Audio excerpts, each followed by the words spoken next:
Pupuntahin natin dito lahat, hindi lang ang Office of the Vice President at dapat umupo dito. Congressman Marcoleta, you cannot move because you are not a member of this. It is not. Lahat na po ng inisyuhan nyo ng notices of disallowance must sit here para makagawa po kami ng mas maganda, mas balanse na batas kung pag-uusapan po ay ang paggamit nitong intelligence funds. Committee. Hindi po masyado naintindihan ni Congressman Marcoleta yung katanungan niya sapagkat kanya pinareho ang confidential fund at ang intelligence fund. A normal procedure for the Vice President to have confidential funds because the previous Vice Presidents did not ask for any confidential fund. Thank you. The Honorable Marcoleta is now recognized for his interpellation. Maraming salamat, Mr. Chair. Mr. Chair, sasamantalahin ko na po ang presence po ng mga kinatawan ng Commission on Audit. Gusto ko po sanang itanong mula sa kanila, ano-ano pong mga opisina ng ating pamahalaan o ahensya ang pinagkakalooban po ng intelligence and confidential funds?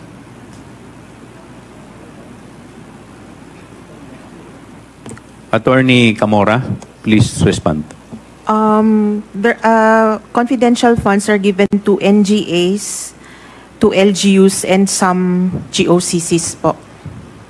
You can elaborate, Madam Representative, sino po sa mga LGUs ang binibigyan po ng intelligence and confidential funds? Sa LGUs po,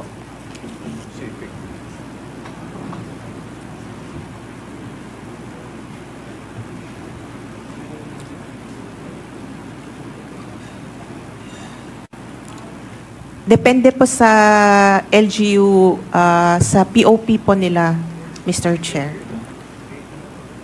Hindi po ba yung mga opisina ng mayor ay nakakatanggap ng intelligence and confidential funds? As long as it is part of their budget, Madam Chair, Mr. Chair.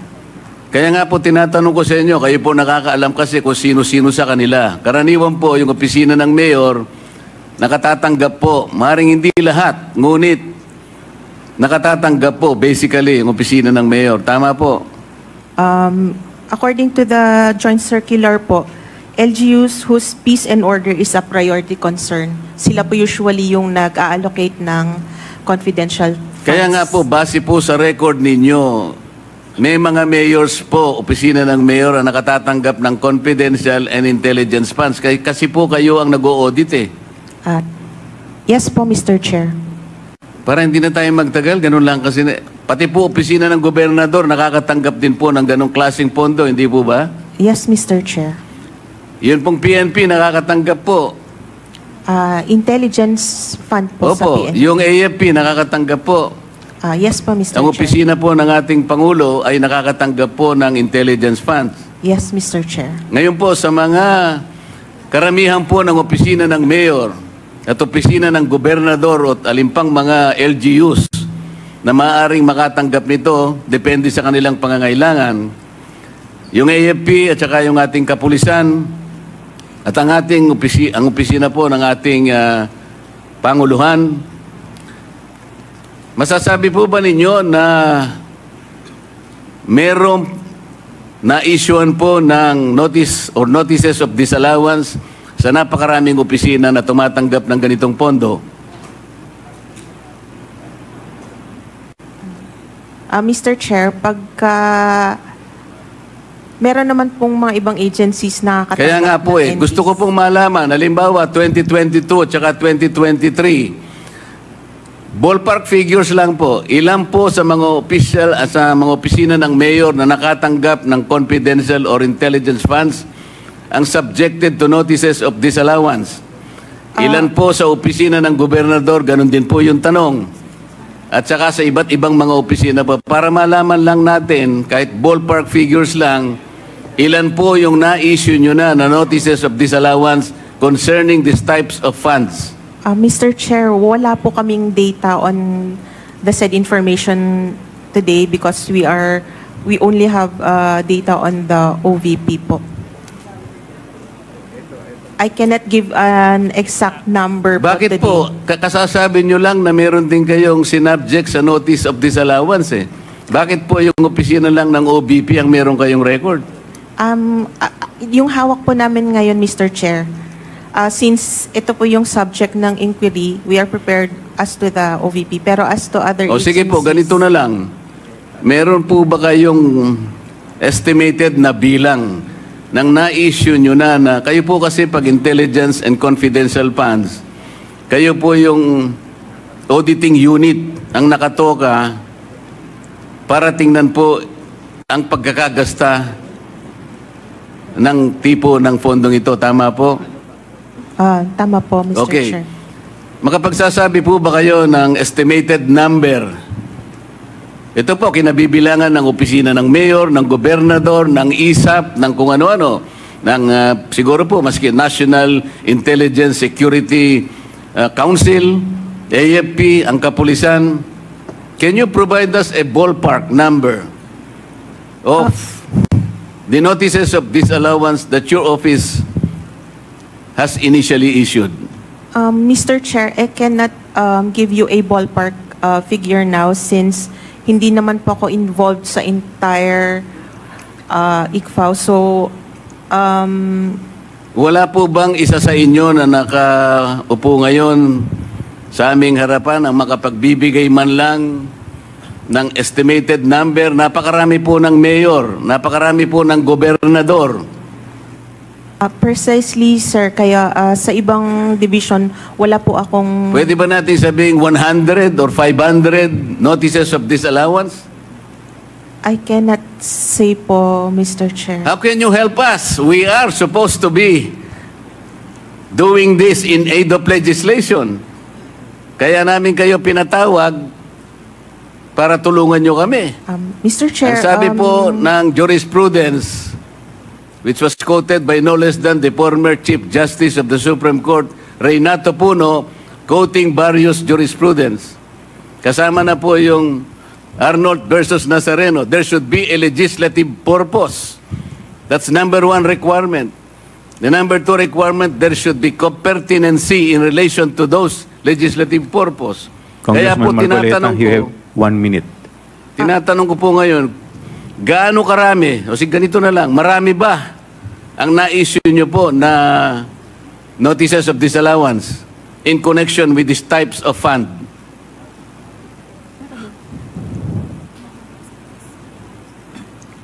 Sir, I really cannot give an exact number Hindi nga, sabihin mo today. lang, marami. Attorney, Medyo marami. Attorney Camora, could you please submit the documents that the Honorable Marcoleta is requesting? Yes. Kasi sa ngayon, Mr. bago ako As to the magtapos, numbers. Mr. Chair, I want Yes, to wind Mr. up now. Yes. I want please to wind up now. Can you at least sabihin mo lang, marami, medyo marami. Pati ba naman yun, hindi mo...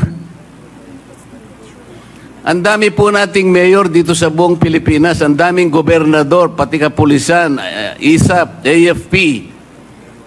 So sabi mo kanina, marami na-cover ng ilan ba? Madam Chair, kung yung current year, I can answer na O yung, konti lang on po. the average noon, yung halimbawa 2020, 2021, 2022, by way of your experience, by way of your former data, Previous years po, I cannot say since bago lang po ako sa ICFAO. So, we could just provide you po with the documents. Please wrap up. One last question, Congressman what Marcoleta. about to the other members of the Commission on Audit? Through your experience, let's say in the last 10 years, wala kayong may bibigay? Alam po ninyo kung bakit ko tinatanong ito? Kung marami po kayong na-issue, at alam ko marami talaga, na notices of disallowance, pupuntahin natin dito lahat, hindi lang ang Office of the Vice President at dapat umupo dito. Lahat na po ng inisyuhan nyo ng notices of disallowance must sit here para makagawa po kami ng mas maganda, mas balanse na batas. Kung pag-uusapan po ay ang paggamit nitong intelligence funds. Do you understand, Madam? Yes, I understand po the question. So, However, the committee is expecting to receive the number as well as the pertinent records pertaining to the issuance of notices of disallowance to the municipal mayors, governors, the PNP, the AFP, and such other agencies who are recipients of intelligence and confidential funds, because later on we will also summon them and sit Congressman- with us. Thank you, Madam Chair, Mr. Chair. Congressman Marcoleta, you cannot move because you are not a member of this committee. It's good that you have raised that, Mr. Chair. I am a vice chair of this committee. On September 4, I was surprised because I saw the journal that I was replaced by my comare. The question is, if I am replaced as a vice chair, does that automatically mean that I am removed as a member of this committee? Before you answer that, Mr. Chair, I think I need some legal basis before you answer that. Yes, your removal from the vice chair, you were removed in a plenary session, House Rules. Now, under Section 28 of the House Rules, it provides that the House shall, upon the recommendation of the Committee on Rules, organize committees, their membership, and jurisdiction. Therefore, your removal as vice chair and member of the House was a plenary action, and therefore, it should be the plenary who should include you as member or as vice chair. Thank you. Mr. Chair, it was very clear that I was removed as vice chair. I was not removed as a member. Because you were There is this distinction between being a member and vice chair. If I Yes, was but- removed as vice chair, but your appointment as vice chair, you were not appointed as member. Your appointment was as vice chair. So hindi naman po kayo Mr. in-appoint Chair. muna as member bago kayo ginawang vice chair. Your immediate appointment was as vice chairman, and therefore your removal as vice chair will remove you as member also. Yun po yun. Well, And it's a that is plenary action. The committee has nothing to do with it. that is your opinion, Mr. Chair, but I am expecting that some kind of a basis should be presented that upon removal of a vice chair, that automatically also removes him as a member of that committee. That's all I am asking, Mr. Chair. Point of order, Mr. Chairman. We have already answered the manifestation or the inquiry of the Honorable Marcoleta. Next to interpolate is Mr. Chairman, Honorable. Mr. Chairman, Yes, with the permission, with the indulgence of Honorable Dionisio, I would like to recognize the Honorable Paduano.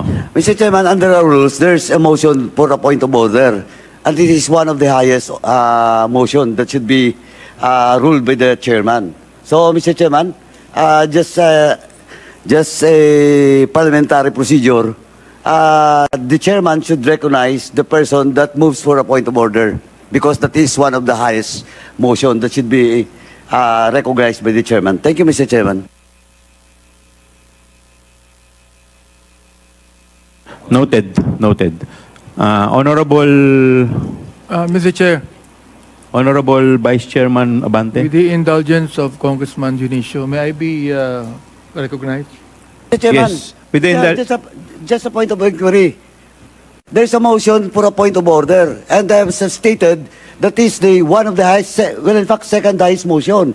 So the chairman should rule on that point of order that was raised by, I think it's Congressman Valeriano. My point of order is that the chairman already ruled na he was removed as vice chairman of the Committee on Good Government and Public Accountabilities. That's It all, was Mr. already answered. It was already ruled, Your Honor. Thank you, Mr. Chairman. Thank you po. Mr. Chair, With the indulgence of Congressman Dionisio, the Chair would like to recognize the Vice Chairman Abante. Mr. Chair, a while ago, COA has answered the question of Congressman Romy Acop as far as the difference between an intelligence fund and confidential fund. Can you please repeat that? Meron pagkakaiba ang intelligence fund saka ang confidential fund? Yes, Mr. Chair. Ang Intel Fund po, it is given to uniformed and military personnel and intelligence practitioners. And the purpose is for activities that have direct impact to national security. For confidential fund, they are given to civilian government agencies that are intended to support the mandate or operations of the agency. Okay, Mr. Chair, therefore, ang intelligence fund, hindi confidential fund. Yes, Mr. Okay, Chair. pero kanina, yung pong question ni Congressman Marcoleta, sinasabi niya palagi, confidential fund or intelligence fund. Am I right? They are separate po. O therefore, hindi po masyado naintindihan ni Congressman Marcoleta yung katanungan niya. Sapagkat kanya pinareho ang confidential fund at ang intelligence fund. Na gusto kong itanong, Mr. Chair, no? Sinabi niya kanina, sinabi mo na mayroong confidential fund ng mga mayors and governors, di ba? Yes, Mr. Chair. Intelligence fund, meron ba silang intelligence fund? Generally, wala po since hindi naman po sila uniformed personnel. Okay, malinaw, Mr. Chair, na walang intelligence fund ang mga gobernador at mga mayor. Pero merong confidential fund. Yung pa ba? Tama ba ako? Tama po, Mr. Chair. Okay. Yung mga vice mayor at vice governor, meron ba intelligence fund o confidential fund? Meron ba silang confidential fund ang vice mayor at vice governor? Actually, sir, it's per agency po. So, if, for example, ma-designate na SDO ang vice, pwede po siyang mabigyan. Ano yun? If he is designated as mayor. Correct. As SDO po. As SDO. Depend, if the vice mayor is designated as mayor, magkakaroon siya, correct? As mayor po. As SDO po. Ano SDO? Special Disbursing Officer. Special Disbursing Officer. Yes. Ay kung hindi, wala siyang confidential fund. Yes. O therefore, regularly, walang confidential fund ang vice mayor at ang vice governor. Yes. Ayan. Katulad din po yan ng Pangulo. Ang Pangulo dapat magkaroon ng confidential fund. Tama ho ba ako? Kung based sa GAA po, tama po. Opo. Pero ang Vice President, hindi kinakailangan magkaroon ng confidential fund. Am I right? Not in... Am I right? Not necessarily correct. Following my question on the line of questioning that I have with the Vice Governor and the Vice Mayor. Sa NGAs po kasi, sir, what is expressly provided Oo. in the GAA. In the GAA po. Then normally, katulad ng, I'm just following the question that I asked, di ba? Sabi mo kanina, yung Vice Governor at yung Vice Mayor, normally, wala yung confidential fund. Correct? Oh. Yes, Madam Mr. Unless Chair. otherwise, they've been designated as what? As SDO, Mr. Chair. SDO. Okay. Ganon din naman ang Pangulo at ang Vice President. Correct? Oh. Kung yung Vice President designated din na ganyan, meron siyang confidential fund. Am I right? Mr. Chair, what we only know is whoever is given confidential funds in the GAA can use siguro ang confidential DBM funds. pwede makasagot niyan. USEC, pwede ba sagutin to? Mr. Chair. Yusek Toledo, you're recognized. Thank you, Mr. Chair. So there is a provision in the GAA kung sino yung malabigyan po natin ng confidential fund, which is basically na-identify doon sa bawat GA po natin. For example, for 2023, nabigyan po natin ng ang mga ahensya ng gobyerno ng confidential fund from OP, tapos doon sa Office of the Vice President, at mayroon din sa DA, mayroon din sa DepEd, may DNRO. So all the way po, may listahan po tayo ng confidential funds na binibigyan natin sa bawat ahensya. Yung po bang binigay nating confidential funds sa Vice President, is that normal? Is that a normal procedure? Is that a normal procedure or not? O ito lang kahilingan? Kahilingan lang po ito. There was a releases po natin in the previous administration, even Mr. Chair. So I think part of that, at may request po sila, so we provided them. Kahilingan, request, di ba? Mr. But it Chair. is normal procedure. Si Vice President Lenny po ba, meron siyang confidential fund? Vice President Lenny Robredo? Nagkaroon ba siya ng confidential fund? O hindi siya humiling? I will check, Mr. Chair, of the data we have already provide. Yung ibang naging Vice President, for example, like Vice President Cabayan, Noli de Castro, meron po pang confidential fund? As Mr. Chair, as far as for the Vice President Leonard Bredo, wala pong confidential funds Ayan, po wala. binigay natin. Vice President de Castro, wala din, di ba? I think wala rin. Vice President Doy Laurel, wala rin. If I, that's too low. Wala. Sorry, sir. Oh, yeah? Hindi pa, bata pa kayo noon. Wala pa. Yes, Mr. Chair. Sorry for that. Pero yes, Mr. Chair, probably from the previous administration lately, as mentioned, si Vice Mayor, President Leonard Bredo, wala pong confidential fund. Therefore, Yusek Toledo, taga saan po kayo, Toledo? Sir, I'm from Region 1. North, Region 1 po ako. Region 1, sa Ilocos. Pangasinan, sir. Saan? From Pangasinan, Mr. Chair? Pangasinan? Yes, sir. Baka mag-anak kayo na misis ko. Toledo ang misis ko taga Please wrap Pangasinan up, din. Congressman Abante. Hindi, natanong ko lang. Baka mag-anak ko to okay. Teka lang, meron pa akong tanong sandali Mr. So Chairman. therefore, Mr. Chair, it is not a normal procedure for the Vice President to have confidential funds because the previous Vice Presidents did not ask for any confidential fund, Mr. Chair. That is what I'm trying to say. So therefore, this is just a request from the Vice President. And being a very courteous DBM, you have given the Vice President confidential fund because if that is normal procedure and according to law, you should have given already confidential fund to the Vice President now. Di ba? Tama ba ako? Yes, Mr. Chair, you're right. Ayun. O gusto ko lang pong malaman, Mr. Chair, ng taong bayan natin na hindi po normal procedure na magkaroon ng confidential fund ang Vice President sapagkat yung mga previous na Vice President ay hindi po nagkaroon ng confidential. Ito po'y kahilingan lamang. Kaya ang tanong natin dito, bakit kinakailangan magkaroon ng confidential fund ang Vice Presidente? Tulad po ng tanong ni Congressman Marcoleta, wala na po siya rito. Yung mayor, yung governor, maaaring okay yon. Pero yung vice mayor at yung vice governor, normally, wala. Yun lang po, Mr. Chair. Maraming salamat po. Thank you. Before I recognize Congressman Paortega, I would just like to make a short manifestation. That is precisely the reason and the purpose of this committee hearing because this is in aid of legislation. Now, we are seeing loopholes sa mga batas po natin.